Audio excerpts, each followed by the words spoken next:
बाद हो गया पहलगाम टेरर अटैक और उसके बाद हुआ ऑपरेशन सिंदूर। तब जाके असली में रियलाइज हुआ कि जब खुद के देश में वॉर चालू होती है तो कैसा होता है। फिर जब हमारे यहाँ पे ड्रोन आने चालू हुए, मिसाइल्स आनी चालू हुई, एयर बैटल था जो इतने टाइम तक लास्ट किया। लकीली हम तो उस एरिया में नहीं रहते जहां पे ये सब हो रहा था, बट फिर भी हमारे जान पहचान वाले परिवार वहां पे रहता है एंड उन्होंने बताया था टेंशन कितनी ज्यादा थी।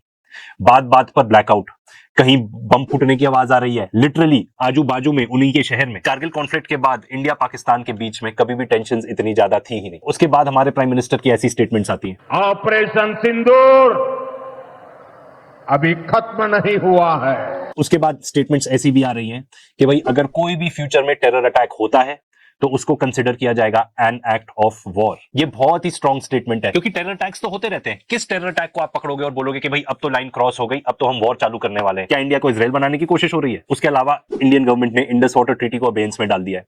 आप बेसिकली कह रहे हो कि आप इतनी लंबी चौड़ी पॉपुलेशन को क्या वाटर डिनाई कर दोगे? उसके ऊपर पाकिस्तान ने अपनी स्टेटमेंट दी कि अगर कोई भी इंडियन अटेम्प्ट होता है टू डाइवर्ट या स्टॉप फ्लो ऑफ वाटर तो that will also be considered an act of war. उसके बाद पाकिस्तान की तरफ से स्टेटमेंट आती है कि जो 1972 का शिमला एग्रीमेंट है उसको हम सस्पेंड करते हैं। शिमला एग्रीमेंट का एक बहुत इंपॉर्टेंट क्लॉज है, वो ये कहता है कि अगर कोई भी डिस्प्यूट हुआ दोनों देशों के बीच में तो वो बायलैटरली सेटल किया जाएगा। मतलब जो ट्रंप आके बीच में कह रहे थे कि मैं कश्मीर का डिस्प्यूट रिजॉल्व करता हूं, तो ये बात हुई थी कि दोनों आपस में करेंगे, कोई तीसरा नहीं आएगा। पर अब आपने तीसरे के लिए भी दरवाजा खोल दिया। बेसिकली हर टाइप के आपके एग्रीमेंट्स जो है आप उसको हटाते जा रहे हो। इतने साल की जो डिप्लोमेसी थी उसको चुटकियों में खत्म करते जा रहे हो। जब वॉर की बात करते हैं तो जो ऑपरेशन सिंदूर था एक्चुअली वो तो कॉन्फ्लिक्ट था, वो वॉर था नहीं।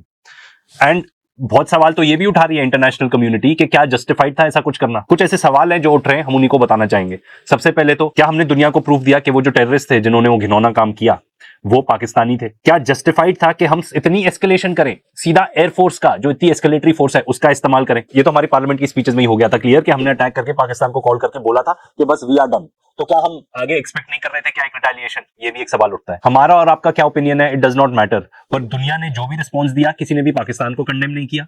सबने ये कहा दे कंडेम टेररिज्म। इजराइल जिसको आप इतना भाई बंधु समझते हो उसने भी पाकिस्तान को कंडेम नहीं किया था। इसके अलावा जो हमारे डिफेंस पर्सनल से स्टेटमेंट्स आ रही है वो भी नोटवर्दी है। हमारे जो सीडीएस हैं जनरल चौहान, वो भी कह रहे हैं कि जो नेक्स्ट वॉर है it may come sooner than expected. अब भाई ये क्या बताना चाह रहे हैं हमारे इंडियंस को कि हमको प्रिपेयर्ड रहना चाहिए वॉर के लिए? भाई वॉर होगा तो क्या होगा ये तो हम ऑलरेडी आपको पहले वीडियो में बता चुके हैं।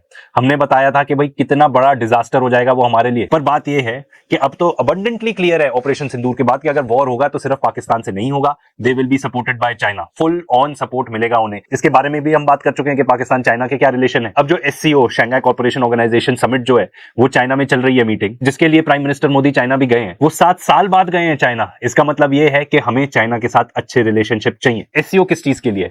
एससीओ है सिक्योरिटी गारंटीज के लिए, उन सारे देशों के लिए जो उसका पार्ट है, एंड खास तौर पे हमारे लिए, हमारे कॉन्टिनेंट के लिए। एंड इसमें चाइना का बहुत बड़ा हाथ है। इनफैक्ट ये भी प्रेडिक्ट किया जा रहा है कि बांग्लादेश तो अभी एससीओ में है नहीं, पर उनको भी ऐड करा दिया जाएगा एंड चाइना ही ऐड कराएगा उन्हें। एंड इसका एक बहुत बड़ा फैक्टर ये है कि चाइना जो है वर्ल्ड की फैक्ट्री है, वो तब बेनिफिट करता है जब दुनिया भर की इकोनॉमीज बढ़िया से चले, क्योंकि उनको वो ये सब सामान बेचता है। वो पीस में ज्यादा बेनिफिट करता है, वॉर में नहीं। World's biggest exporter of defence equipment कौन है? United States of America. तो अमेरिका ऐसा देश है जो एक्चुअली वॉर से प्रॉफिट करता है। चाइना के लिए वॉर एक्चुअली हार्मफुल है। अब अगर हमें चाइना के साथ रिलेशनशिप सुधारने हैं, जो कि बहुत ही जरूरत है, क्योंकि वेस्ट ने तो देखो हमको सॉर्ट ऑफ एलियनेट कर दिया है, सॉर्ट ऑफ, क्योंकि अमेरिका ने हमारे ऊपर ऐसे टैरिफ्स लगा दिए हैं कि हम उनके ऊपर वो पर्टिकुलर इंडस्ट्रीज जिनके ऊपर वो टैरिफ लगे हैं, कोई चांस ही नहीं है कि हम किसी और देश के साथ कंपीट कर पाए। चाइना की हमें इसलिए भी जरूरत है क्योंकि हमारी काफी इंडस्ट्रीज ही ठप बैठ जाएंगी अगर हम चाइना के साथ रिलेशनशिप बिगाड़ लेते हैं तो।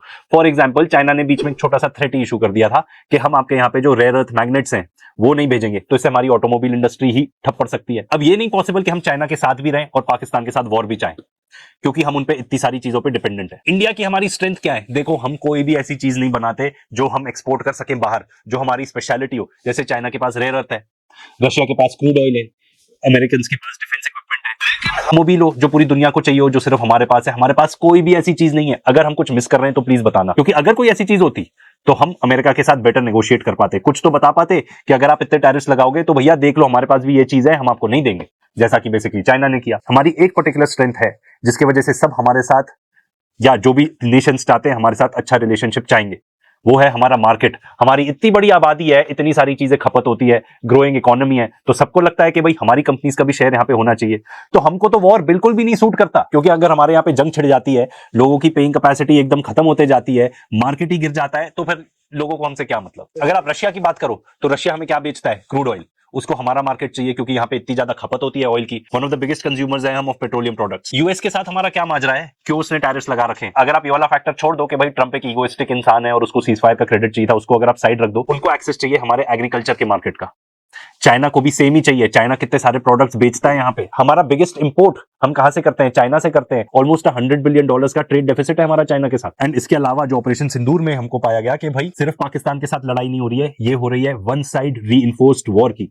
ये फ्रेज आप बहुत सुनोगे आने वाले दिनों में, एंड बहुत सारे लोग जो बाकी एक्सपर्ट्स को फॉलो करते हैं, जो हमसे कई ज्यादा जानते हैं इस चीज के बारे में, वो इस चीज के बारे में बात करते हैं कि ये है वन साइड रीइंफोर्स्ड वॉर। इसके अलावा आप हमारी इकोनॉमी की तो हालत देखो, ऑन द सरफेस तो सब बहुत अच्छा है, पर क्या हमारे इकोनॉमी के अंदर एक डेट क्राइसिस बन रहा है? ये नेशनल डेट की बात कर रहा हूं। 10 साल पहले जो इंडिया का डेट था वो था $880 बिलियन, जो कि था अराउंड 52% अप्रोक्सीमेट ऑफ जीडीपी।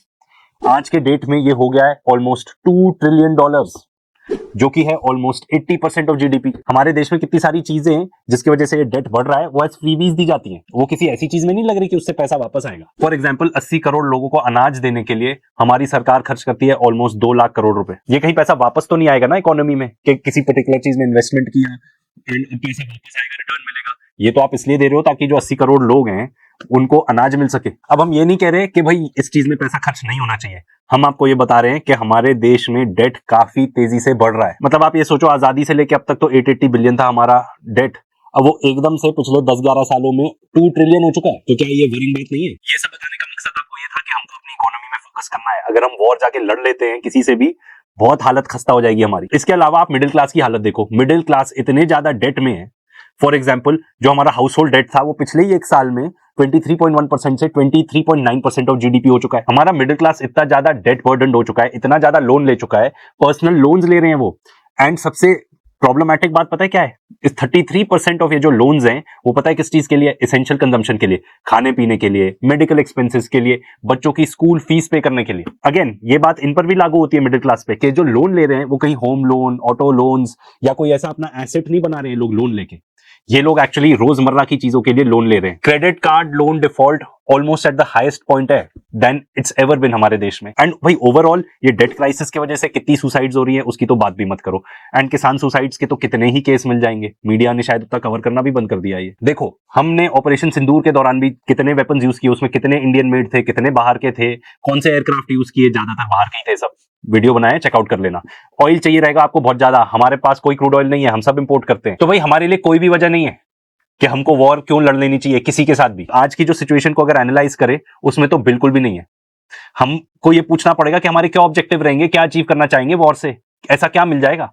इसीलिए मुझे लगता है प्रोबेबिलिटी तो इसकी बहुत लो है। And if anything, if you ask me, operation Sindoor के बाद तो और भी ज्यादा कम हो गई है। एंड आज के डेट में हमें सख्त जरूरत है कि भाई हमारे आसपास जितने मुल्क है ना उनके साथ अच्छी रिलेशनशिप मेंटेन करें, उनके साथ ट्रेड करें। एंड अगर आप कश्मीर की बात करते हो कि भाई वो एक पर्टिकुलर ऑब्जेक्टिव हो सकता है, तो भाई कश्मीर का कोई मिलिट्री सोल्यूशन निकल ही नहीं सकता। मिलिट्री सोल्यूशन है ही नहीं। हमने तो उसके बारे में पूरी वीडियो भी बनाई है, जरूर चेकआउट कर लेना कि क्या पीओके हम ले सकते हैं via using actual military means. India को जरूरत है कि अपनी इकोनॉमी पे फोकस करे, ठीक है ना। वो बच्चों को नहीं बोल देते कि भाई अभी एग्जाम का टाइम है, पढ़ाई पे ध्यान दो, इधर उधर खेलने की जरूरत नहीं है। हमारे वो हाल है आज के डेट में। आज के डेट में इतनी जो तलवार लटकी हुई है, इनफैक्ट ट्रंप ने तो हमला ही बोल दिया है, अपने खुद के टैरिफ्स लगा दिए 50%। यूरोप को बोल रहा है कि तुम भी टैरिफ लगाओ। सार्क पे भी फोकस करने की जरूरत है। इंडिया तो फाउंडिंग मेंबर था सार्क का, उसको तो भूल ही गए हैं हम। सार्क के ऑल्टरनेटिव बनाने की कोशिश की जा रही है जिसमें चाइना भी इन्वॉल्व रहेगा। तो भाई इन सब चीजों पे ज्यादा फोकस करने की जरूरत है। सबसे लड़ाई थोड़ी करने बैठ जाएंगे हम। एंड ये बात याद रखना, वॉर चालू तो आप फिर भी कर सकते हो, एंड करना बहुत ही ज्यादा मुश्किल हो जाती है। फिर उसके बाद सीजफायर हो जाए तो उस पर भी लड़ाई हो जाती है, मैंने करवाया। तो देखिए हमने ये तो कंक्लूड कर लिया। एंड किसी को अगर कोई भी डाउट है तो प्लीज कमेंट में लिख के बताना कि इंडिया को कोई भी जरूरत नहीं है वॉर की। हम अपनी पैर पे कुल्हाड़ी मारेंगे अगर वॉर चालू करेंगे किसी के साथ।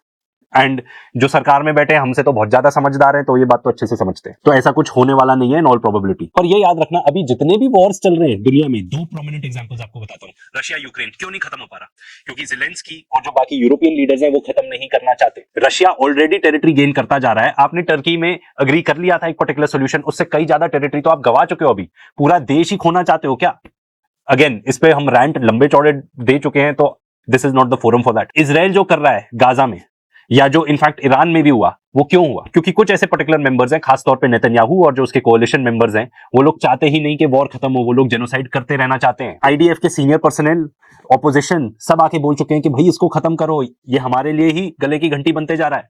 पर नहीं, उनको नहीं करना, क्योंकि इन लोगों का पर्सनल बेनिफिट है उसमें, इसलिए पर्टिकुलर वॉर्स या जेनोसाइड आज भी चल रहे हैं। तो ये वॉर्स क्यों लड़े जा रहे हैं? ये ताकि जो लोग पावर में हैं वो सत्ता में बने रहें। एंड ये भी याद रखना, वॉर होंगी तो बेनिफिट किसको होगा? जो ऊपर में बैठे लोग हैं उनको बेनिफिट होगा।